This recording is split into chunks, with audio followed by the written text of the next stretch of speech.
Hey guys, it's Brittany. Today I want to talk about toddler meltdowns on travel days and specifically some of the things that you can do to prevent them and to stop them when your toddler is already mid-meltdown at the airport or on the airplane. It's not always possible to stay perfectly in sync with our toddlers, and also toddlers are just unpredictable. Sometimes they have meltdowns. We all know that meltdowns are developmentally normal for toddlers, but that doesn't mean that it still doesn't make us panic at times. Take this list of secret weapons meltdown management list, take it and put it in a note in your phone and maybe give it to your partner as well, because in my experience it's really hard to think when this is happening to you and hard to even remember that you had a plan for these situations. Instead of you matching your toddler's energy, try to have your toddler match your energy. If that means for you that you're going to keep your headphones in, so be it, listening to calm music as your toddler is screaming, deep breaths, whatever it is to help yourself stay calm. In an all-out meltdown emergency, try having them look at photos or videos of themselves on your phone. Videos of your child playing with their pet or playing with some other family members or their friends. Even better, create a slideshow on your phone. So make an album on your phone of some photos or videos or both that you think your toddler is going to enjoy, and then just play it as a slideshow whenever you need it. And if you have a newer iPhone, there's an option to save the slideshow as a video. If you have an older iPhone like mine, you can still save your video by screen recording it. If you don't know how to screen record, it's really simple. It's a great little trick for also saving YouTube videos on your phone. Basically, you just go to your settings, your control center, and then make sure that screen recording is selected. If it's not, add it to your list.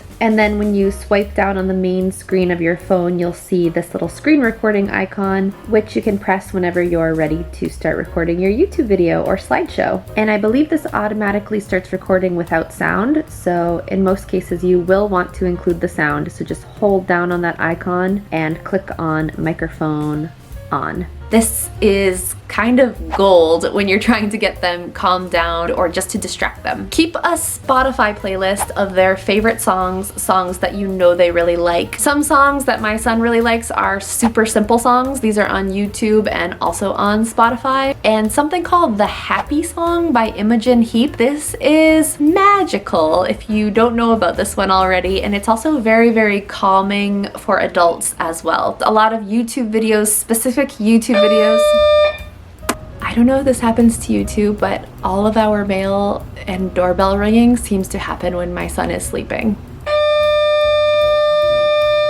I mentioned the Happy Song. There's also a whole channel called Hey Bear Sensory of like dancing fruit and stuff. Ms. Rachel, this 1, 2, 3, 4 song, but the Sesame Street version was my son's like favorite calm down, chill song in the car seat for the longest time when he hated his car seat. Full Curious George episodes on YouTube. Baby Shark, a phrase that I like to keep in mind that I read about that helps me deal with moments when my toddler is upset is connect and redirect. So maybe you've already heard this for dealing with toddler tantrums. Essentially, you want to connect with your toddler emotionally. When they're acting out, usually it's because they're craving your attention, they're craving your love. And so calming them down, giving them a hug, just soothing them as much as possible first, and then redirecting them to another sort of activity. So I guess I just want you to keep that in mind as we're going over this list of secret weapons. These secret weapons can sort of serve as a way to either to do both of these, to either connect with your toddler or to be a distraction, a way of redirecting them to quieter, calmer behavior. Balloons. Take some unblown up balloons and shove them in your diaper bag. At an airport in London, a couple had this. They had some balloons and they just blew them up while we were all waiting at the airport, and the little kids were so entertained running around with these dollar store balloons that cost nothing and take up no space at all. You may be starting to notice a little bit of a pattern here with these suggestions. The things that typically prevent my toddler from having a meltdown, or the things that keep him really happy on a travel day, we have a pretty good track record of this,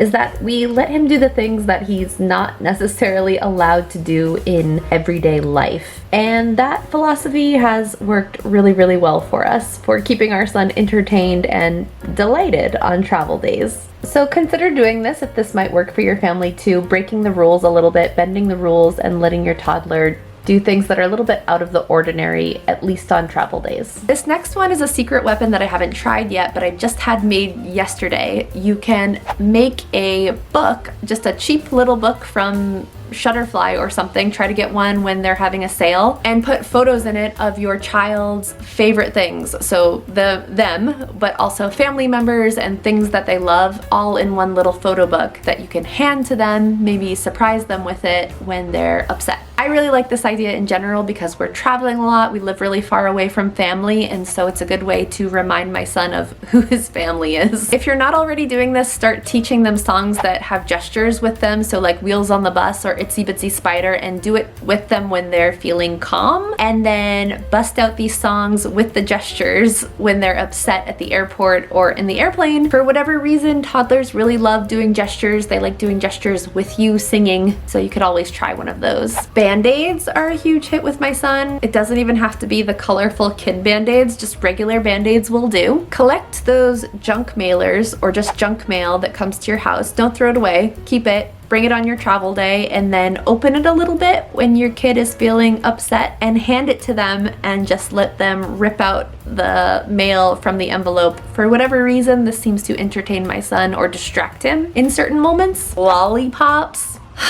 Depending on how old your toddler is, this might be too much of a choking hazard. However, I do have a couple of backup lollipops in my super secret bag just in case of an all-out emergency. I'm thinking about this stuff a lot right now because we're about to take a really long, probably difficult trip with our 2-year-old. Like, I'm talking days of travel coming up, and that's gonna happen in the next few weeks, so I really need to be prepared with this. I'm also gonna be releasing a lot of videos on this channel about a lot of the preparation that we're doing. If you need help with any upcoming trips, also be sure to check out some of the other videos that I've put on this channel. I 100% stand by what I've said about traveling with babies and toddlers and it being amazing, but in my experience, it does take some preparation, it takes some thought. You can't control everything, of course, but you can set yourself up to have the very best trip possible, and that's what I'm trying to help other people with as well. Please, please, please let us know in the comments what sort of secret weapons work for you and your toddler when you're having a rough time. Every child is different, of course, and so all ideas are welcome here. Thank you so much for watching, and I will see you in my next video.